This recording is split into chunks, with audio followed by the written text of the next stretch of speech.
During the build-up to every NFL draft, we've always heard the same types of quarterback debates. Is this guy better than that guy? Or is this dude going to be the next big thing? I think the best quarterback in this draft when it's all said and done is going to be Zach Wilson. As we all know, a lot of the times, this doesn't happen. And year after year, we see quarterbacks hit and miss, with some classes clearly being better than others. So I decided, hey, why not rank them all since 2010? 2010 was a weird year. This class had just 3 quarterbacks in the first 2 rounds. And even for being considered a weak class initially, it was still very underwhelming. Bradford battled through injuries and below average play most of his career, outside of one decent season in Minnesota. Tebow is one of the craziest stories in sports history. In year 2, he rallied the Broncos to the playoffs and had that iconic game winner in overtime. Then, he never started another game in the NFL and played more years of minor league baseball than pro football. After the 2 first-rounders, the only quarterbacks who ever started more than half a season for a team were Jimmy Clausen, Colt McCoy, and John Skelton, all of whom weren't great starters and served mostly as backups in their careers. Colt McCoy was the only active quarterback from this class by 2019. Overall, 2010 lands in F tier. In 2011, the number 1 overall pick, Cam Newton, led an exciting group of quarterback prospects that saw 4 of them go in the first 12 picks, and then 2 more in the early part of the second round. Newton became a superstar, going on to win MVP in 2015, and helped Carolina reach the Super Bowl. His reign at the top was short, however. After making 3 Pro Bowls in his first 5 seasons, Newton's injuries and inconsistent play led him to fading out of the spotlight. Still, his 8 starting seasons in Carolina proved he was worthy of the number 1 pick. The following 3 quarterbacks, however, were all major busts. Locker and Ponder were out of the league by the end of 2014, and Blaine Gabbert was mostly a backup throughout his career. The draft pick that gave his team the most bang for their buck was Andy Dalton. He became a solid, consistent starter for 9 seasons, achieving 3 Pro Bowls, and led the Bengals to the playoffs 4 times. He's entering his 15th NFL season, still starting from time to time. At one point, Colin Kaepernick had taken the league by storm, nearly leading the Niners to a Super Bowl victory, and played in 2 NFC championships. But his run at the top was short-lived, and his level of play diminished by 2015. One big surprise in the later rounds was Tyrod Taylor. After serving as a backup for 4 years in Baltimore, Taylor led the Bills to the playoffs in 2015, ending their long-term playoff drought and reaching the Pro Bowl. He started 3 years there, and has served as a placeholder starter and backup ever since. Overall, while there were some major busts in the first round, there was still some solid value found throughout this class. It saw multiple guys lead their teams to the playoffs, and 2 of them led their team to the Super Bowl. The 2011 class lands in B tier. Now, before we continue on to the next quarterback class, this video is sponsored by SeatGeek. Even though it's the offseason for the NFL, now's an exciting time for the sports world. The NBA and NHL playoffs are on the horizon, which makes it the perfect time to get out to a game. With over 28 million downloads, SeatGeek is the number 1 rated ticketing app. There are more than 70,000 events every single day on SeatGeek, including concerts, festivals, sports, and more. If you happen to be a Cleveland sports fan, now's the time to get out and see your basketball team play, considering how well their season has gone.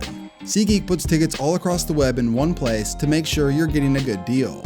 Each ticket is rated on a scale from 1 to 10, so look for the green dots. Green means good and red means bad. And you know I came through for you guys. Use my code KTO for $20 off tickets at SeatGeek. Make sure you click the link in the description to download the app, and use your phone to redeem the discount and get your tickets.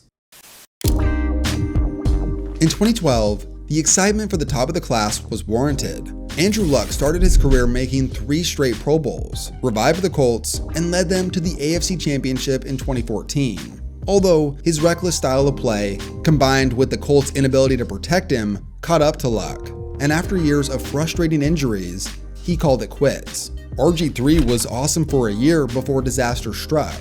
Tannehill was decent, but nothing special in Miami. However, he did revive his career when he went to Tennessee, leading them to an AFC Championship game and multiple playoff appearances. After those guys, Whedon and Osweiler were busts. But then you get to the mid-round players, and man, does this class have some gems. Russell Wilson became one of the greatest mid-round draft stories ever, with 10 Pro Bowls to his name and a Super Bowl victory. Nick Foles carved out a truly unique, yet legendary career. Despite mostly being a backup, Foles had 2 iconic seasons that define his legacy. The first being that crazy 27 touchdown to just 2 interceptions season, and then more notably, after he filled in for Carson Wentz, he led the Eagles to a Super Bowl victory and won Super Bowl MVP. Lastly, Kirk Cousins surprised everybody by being one of the most consistent starters in the NFL. He may have gotten overvalued in recent years, but considering he was a 4th round pick, there's no denying that he's far exceeded his draft expectations. Overall, 2012 has one of the more unique and impressive quarterback classes in recent memory. It's so rare to find successful quarterbacks in multiple rounds like teams in 2012 did. For these reasons, this class lands in S tier.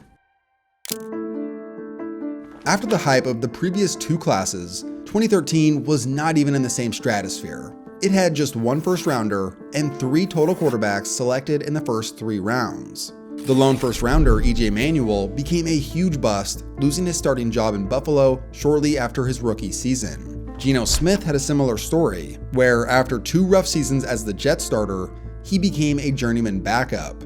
But somehow, someway, Geno completely turned around his career at age 32, and he became a solid 2-time Pro Bowler in Seattle. After Geno, this class continues to struggle. Mike Glennon and Matt Barkley were both career backups with brief moments as starters, and after that, most of these guys were out of the NFL after 2 years. So far, this is the worst class of the video, F tier.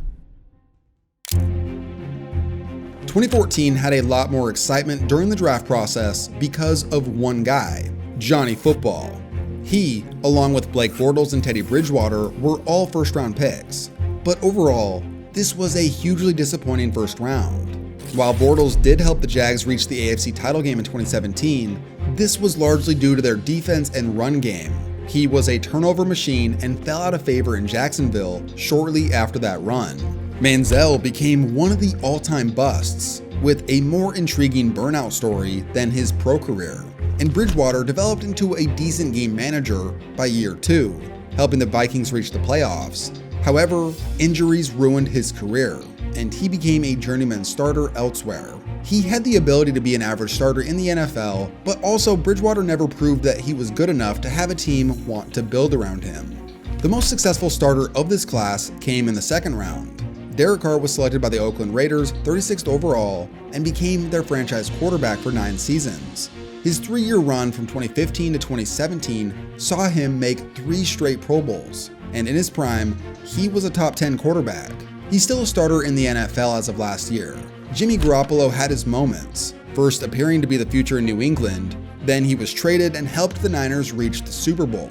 But he couldn't stay healthy, and ultimately as time went on, it became evident that he didn't have the ability to elevate the offense as well as people thought he could. From the later rounds, there were a few backups that developed. But one interesting story was Logan Thomas, who carved out a solid career not as a quarterback, but as a tight end. Overall, while there were some busts at the top, Bridgewater, Carr, and Garoppolo all had some varying levels of success that led me to putting this class in C tier. 2015 had an incredibly small class with just 7 total quarterbacks. This year was really top-heavy too, with Winston and Mariota going 1 and 2, and then there wasn't another quarterback selected until pick 75. Winston and Mariota were both players who showed promise, but were inconsistent, injury-prone, or turnover-prone, and the teams that drafted them eventually turned to better quarterbacks. Both of them are still in the NFL, but have spent a large amount of their careers as backups. The rest of the class has been mostly backups. Trevor Siemian became a surprise starter in 2016 and 2017, but that was about it. This class was one of the worst performing classes in recent memory.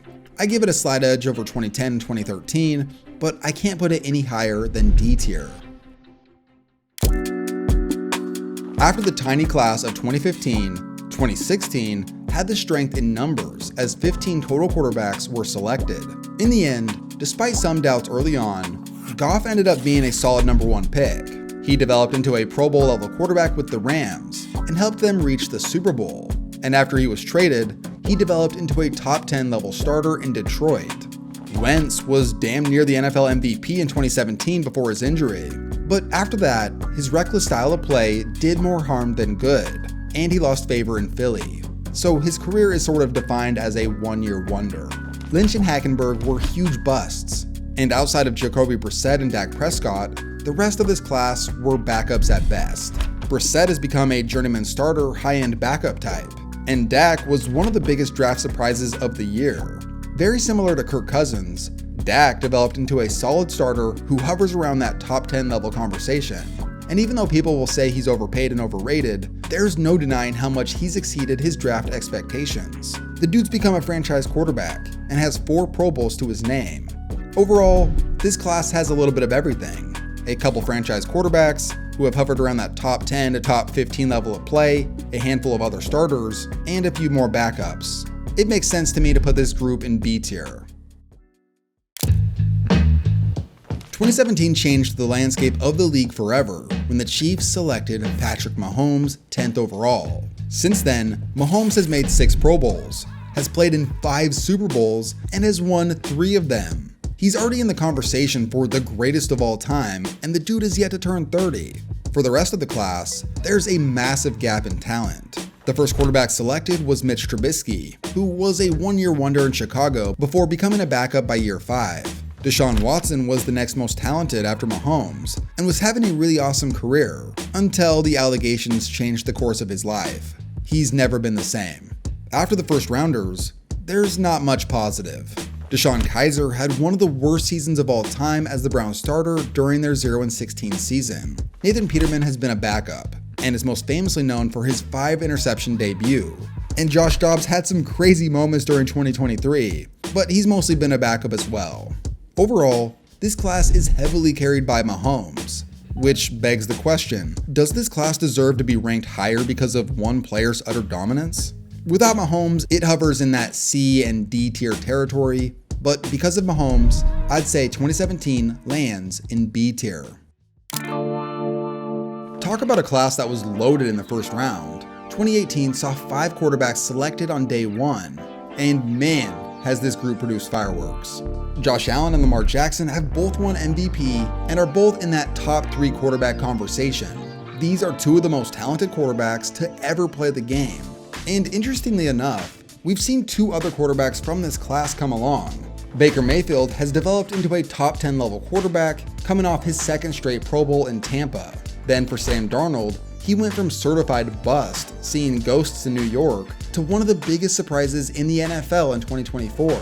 Now we will see if he can keep up that level of play in Seattle, but for now, things are trending upwards for him. Outside of those 4, this class doesn't have too much else to offer. Rosen was a huge bust, and Mason Rudolph and Mike White are current backups, and that's about it. To have not just 1, but 2 all-time Hall of Fame level talents in one class, and 2 other noteworthy starters, this puts this class amongst the greatest of all time. 2018 lands in S tier. While it didn't bring the same level of hype as 2018, the 2019 class saw 3 quarterbacks selected in the first 15 picks. Kyler Murray was on the fast track to becoming a star, but his career trajectory has sort of stalled. He developed into a 2-time Pro Bowler and at one point was an MVP candidate, but injuries and concerns over how serious he takes his profession have been at the forefront of the conversation surrounding Murray. I'd say he's considered an average starter somewhere in that 15 to 20 range. After that, this class has struggled. The Daniel Jones pick was hated by Giants fans from the moment it happened, and turned out, they had a point. At least he had that one decent season in 2022. Dwayne Haskins had struggled in Washington for 2 years, and was hoping to bounce back in Pittsburgh, but tragically died in 2022. Drew Lock started in Denver for 21 games over 3 years, and other than that has mostly been a backup in his career.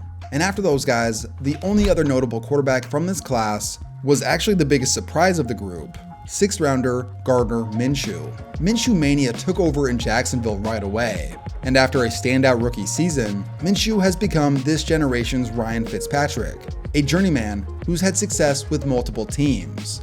Overall, this class doesn't really have too much to offer. 1 average starter, a few low-end journeyman starters, and a few backups. This class lands in C tier. Alongside 2012 and 2018, 2020 is about as good as it gets. The top 5 quarterbacks selected all have had great moments. Joe Burrow is a top 5 quarterback when healthy and led the Bengals to a Super Bowl appearance. Tua has proven to be a capable starter and hovers in that 10 to 20 range for starting quarterbacks. Herbert certainly has the talent, as like the previous two, he's made a Pro Bowl. He's played at a top 10 level before, but has just lacked the playoff success to this point. Jordan Love had to sit for years behind Rodgers, but since he took over, he's also shown that he's capable of being a top 10 quarterback, although there is some inconsistency with him and a relatively small sample size. And lastly, Jalen Hurts, the lone second rounder from this class, is coming off a year where he won Super Bowl MVP. This is the second Super Bowl he's played in. As a player, people discuss Hurts like he's an average starter because of how much talent is around him, but there's no denying his effect on the Eagles' offense. They built that power run scheme around his skill set, and when healthy, he's a top 10 NFL quarterback. The rest of the class were 4th rounders and beyond, and have really done nothing. But that doesn't take away from these top 5 guys. It's incredibly rare for every top quarterback to hit, and there's still time for them to get better. For now, it lands in S tier. The 2021 class had a whopping 5 quarterbacks selected in the first 15 picks, but this COVID class proved to be a huge disaster. Trevor Lawrence received the most pre-draft hype of any quarterback since Andrew Luck, and his career has been underwhelming. He did have one good season making a Pro Bowl and getting a playoff win with that crazy comeback, but outside of that, he's been average to below average. Zach Wilson and Trey Lance were all-time busts. Mac Jones, same thing, but at least he was good as a rookie. And Justin Fields was just underwhelming, as his passing ability never developed like they hoped in Chicago. For the first rounders, 4 out of the 5 have been traded. And for the later rounds, it's nothing special. Davis Mills was the only notable one, and he was a below average starter for about 2 years. As of today, this class has produced just 1 average starter. I could see it being D or maybe C tier one day, but for now, the 2021 class lands in F tier. Going into the draft, 2022 was one of the weakest classes we've ever seen. Kenny Pickett was the only quarterback selected in the first 73 picks, and he was traded out of Pittsburgh after 2 rough years. After him, you've got Desmond Ridder, who struggled when he started, Malik Willis, who may have promise but we haven't seen it long term, and Sam Howell, who had his moments as a starter in Washington, but he's a backup. The saving grace of this class, and the most relevant player today, was that draft's Mr. Irrelevant, Brock Purdy. After being the last pick in 2022, Purdy went from practice squad to the biggest surprise of the year in the NFL. And for 2 years, he played at a top 10 level and helped the Niners reach 2 NFC Championship games and 1 Super Bowl. Like many late round picks who have surprising success, the Niners are now in the dilemma of having to pay Brock Purdy top of the market money, even if he's not worth it. Regardless, outside of a down year in 2024, this dude led the league in a boatload of passing categories in 2023, and certainly deserves to be a starter in the NFL. But overall, this class is terrible. Entering year 4, it lands in F tier. The night is still young on this 2023 class. With just 2 seasons under their belt, all 14 quarterbacks are still active. But we have learned a thing or two about these guys. CJ Stroud has made a name for himself. 2 years in, and it's safe to say he's at least an above average NFL starter who had one of the best rookie seasons we've ever seen. As long as they can get a better O-line, the future looks bright in Houston. The other early picks, however, have struggled. Bryce Young has had a rough 2-year stretch. Some are already calling him a bust, but he did end his 2024 season on a high note. As for Anthony Richardson, the vibes just don't feel right here. He's been injury prone and wildly inaccurate with Tim Tebow level completion rates in 2024. Also, he said that thing about being too tired to go back in the game that didn't help him out.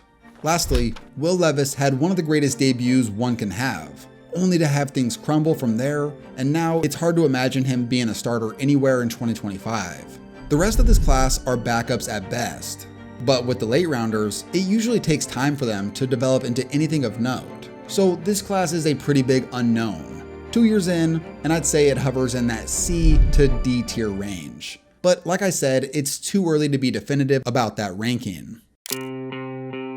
With a record 6 quarterbacks taken in the first 12 picks, 2024 has been wildly impressive through 1 year.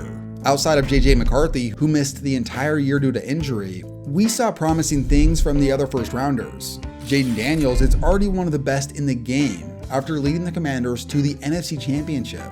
Drake May was really impressive on a bad team. Michael Penix looked good for a few games. Bo Nix improved drastically by the end of the season, and he helped Denver reach the postseason. And Caleb Williams was up and down, but clearly has the potential to be great. Ranking this class is more of a prediction than anything, but I'd say that they have serious S-tier potential. I'm not saying that's the case yet, but I can see it happening.